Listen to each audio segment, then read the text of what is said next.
Hello everyone and welcome to Wings A Quran. My name is Yashodhara Singh Jambal and welcome to my lecture series. This is part second of important personalities of Jammu and Kashmir. हमारे description box में हमारे social media handles हैं. Do link with us, do join us, and those who haven't subscribed to our channel yet, don't forget to subscribe to our channel and don't forget to hit the bell icon ताकि हम कोई भी नई video या update लेकर आए तो आपको उसका नोटिफिकेशन आ जाए. But first of all, please take a screenshot.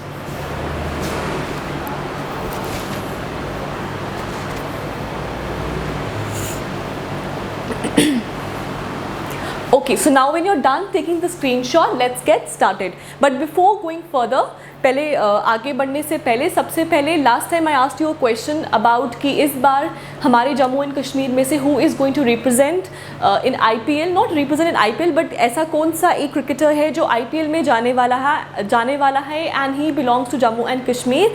And बहुत बच्चों ने उसका आंसर दिया था एंड ऑफ कोर्स मैक्सिमम उनमें से सही भी है. It is Abdul Samad. अब आपको याद रखना है कि Abdul Samad is obviously from Jammu and Kashmir and वो इस बार आईपीएल में अपना डेब्यू करने वाले हैं. एंड कौन सी टीम के under Sunrisers Hyderabad. He is extremely young. He is at present 18 years old and will be turning 19 on October 28th. And also he is a right-handed batsman.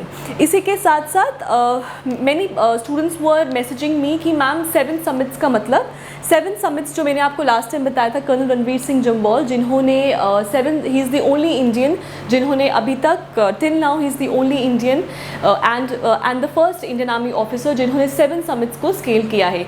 Now 7 summits का मतलब ये हो गया. Now there are 7 continents, 7 continent हैं हमारे. अब 7 continents की जो हाईएस्ट पीक्स हैं उनको हम 7 summits कहते हैं. फॉर एग्जाम्पल जैसे आपका एशिया है तो आपकी एशिया की इट इज़ माउंट एवरेस्ट. सो उस हिसाब से जो 7 कॉन्टिनेंट्स की जो हाईएस्ट पीक्स हैं उनको हम कलेक्टिवली 7 summits कहते हैं जो उन्होंने जो first Indian and the first Indian army officer हैं जिन्होंने अभी तक उसको स्केल किया है. Fine. So now let's get back to our topic for the day. The first personality जो आज हम पढ़ने वाले हैं it is Satish Dhawan. Now Satish Dhawan is very important. Important इसीलिए है क्योंकि एक तो he is related to ISRO. ये इसरो के साथ रिलेटेड है और इसरो का अभी रिसेंटली 2019 में ही चंद्रयान 2 मिशन जो था वो बहुत लाइमलाइट में था. इसीलिए Satish Dhawan becomes important personality पढ़ने के लिए. Fine. So Satish Dhawan, first of all Satish Dhawan है कौन? Satish Dhawan belongs from Srinagar and he is an Indian aerospace engineer. Very important. He is an Indian aerospace engineer and he is regarded as the father of experimental fluid dynamics research in India. So he is regarded as the father of experimental fluid dynamics research in India. Now he is regarded as one of the most eminent researchers. कौन सी field में? ये आपको याद रखना है. In the field of turbulence and boundary layer. So एक तो इनको father of experimental fluid dynamics research in India कहा जाता है. इसी के साथ साथ इनको माना जाता है कि he is one of the eminent, सबसे इम्पॉर्टेंट जो रिसर्च इन्होंने किया है. कौन सी फील्ड में किया है? टर्बुलेंस और एंड बाउंड्री लेयर की फील्ड में इन्होंने किया है. नाउ एक चीज़ इसमें okay, first of all he succeeded MGK Menon as the 3rd chairman of ISRO. Now this is very important कि इन्होंने 3rd chairman of ISRO from 1972 से लेके 72 से लेके 1984 तक इन्होंने अपनी जो चेयरमैनशिप थी इसरो में इन्होंने ली थी. इसी के साथ साथ बहुत जगहों पे ना आपको चलता है लिखा होता है कि ही सक्सीडेड विक्रम साराभाई. नो, ऐसा नहीं है. Yes, Vikram Sarabhai is regarded as the founding father of ISRO and he was the first chairman also.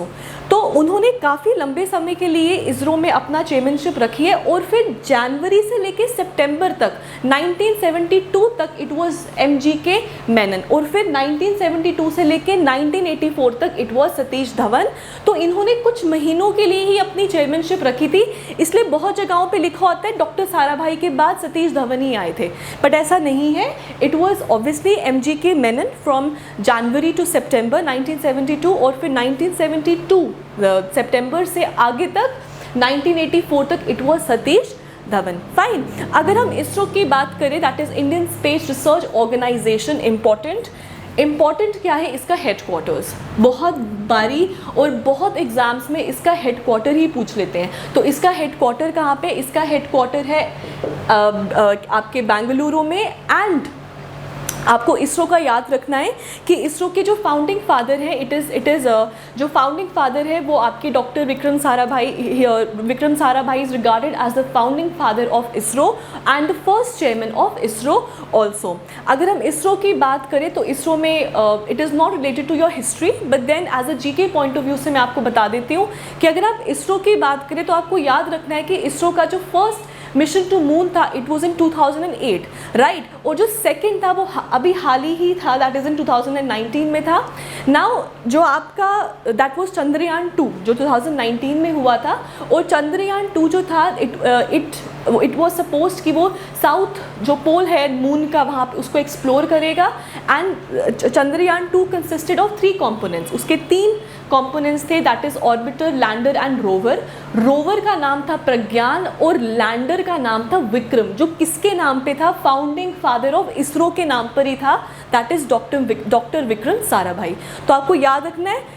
मुझे ऐसा लगता है कि इस बारी क्वेश्चन बहुत आएगा ही आएगा, आई फील कि क्वेश्चन आएगा ही आएगा फॉर योर चंद्रयान 2। तो आप इसमें याद रखें कि जो कंपोनेंट्स थे उनके नाम क्या हैं। तो लैंडर का नाम आएगा इट वाज विक्रम, और अगर रोवर का नाम आएगा तो it is Pragyan.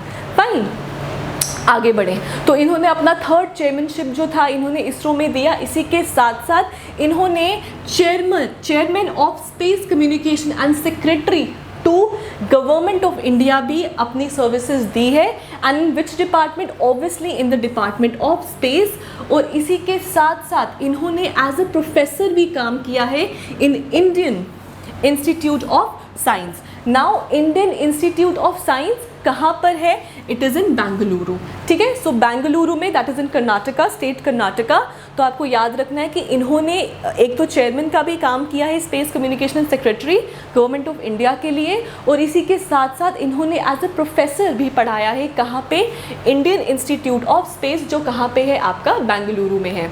Now very important point, he is credited, इनको पूरा क्रेडिट या पूरा वो माना जाता है कि इनकी ही वजह से फर्स्ट सुपरसोनिक विंड टनल जो इंडिया में है, इंडिया में जो इसके इन्होंने सेटअप किया था, वो किसने सेटअप किया था, वो इन्होंने ही सेटअप किया था। और उसका पूरा क्रेडिट सतीश धवन को ही दिया जाता है। और कहाँ पे किया था, यहीं पर ही किया था, Indian institute of space Indian institute of science Bengaluru में ही किया था।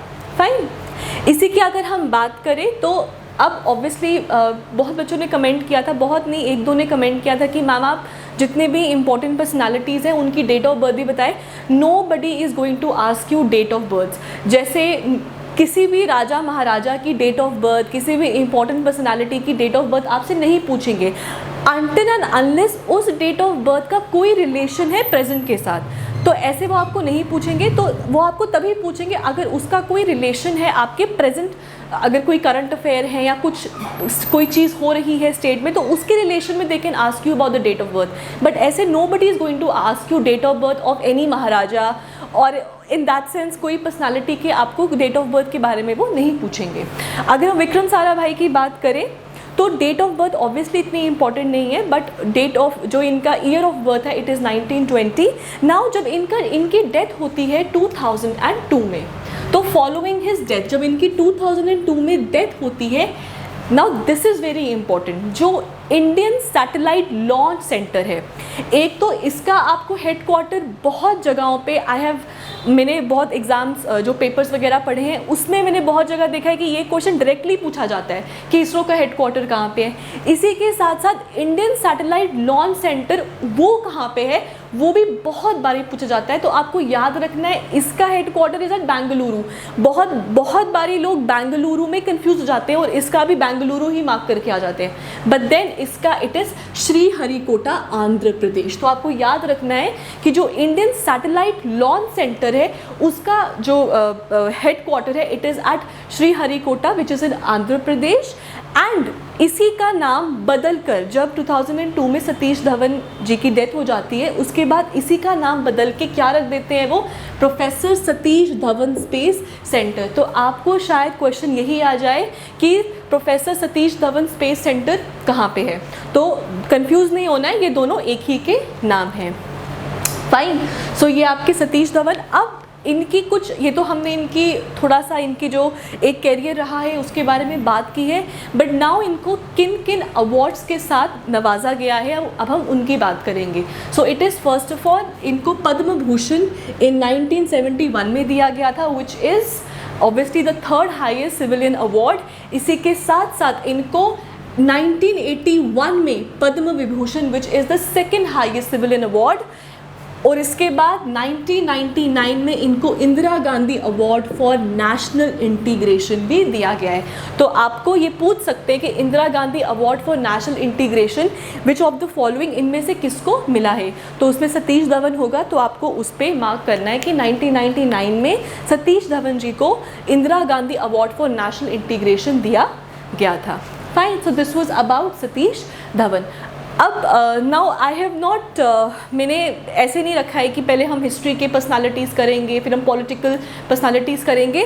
मैंने सबको क्लब करके ही आपको पढ़ा रही हूँ। क्यों? बिकॉज आई डोंट वांट कि थिंग्स शुड बी मोनोटोनस, कि एक ही जिस तरह कि हम हिस्ट्री पढ़ते जा रहे हैं, अब पॉलिटिकल फिगर्स के बारे में पढ़ते जा रहे हैं। आई वॉन्ट कि सब अलग अलग पढ़ते जाए ताकि इंटरेस्ट बना रहे, और अलग अलग पर्सनालिटीज़ पढ़ने से हर फील्ड का आपको एक आइडिया हो जाएगा और इंटरेस्ट बना रहेगा।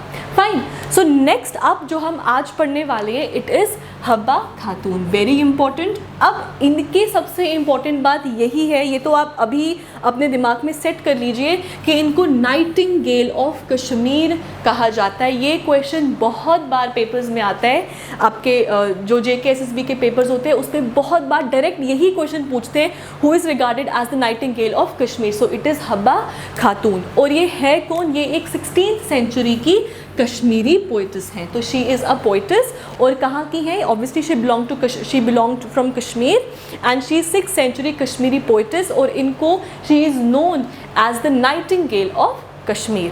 फाइन, नाउ इसी के साथ साथ इनको नाइटिंगेल तो कहा जाता था, इनको जून जिसका मतलब होता है मून, वो भी कहा जाता था। क्यों कहा जाता था? Because of her immense beauty. She was, it is believe that she was extremely beautiful, इसीलिए इनको जून जिसका मतलब चांद होता है, क्योंकि चांद ऑब्वियसली बहुत खूबसूरत है, तो इनको उसके साथ भी कंपेयर किया जाता था।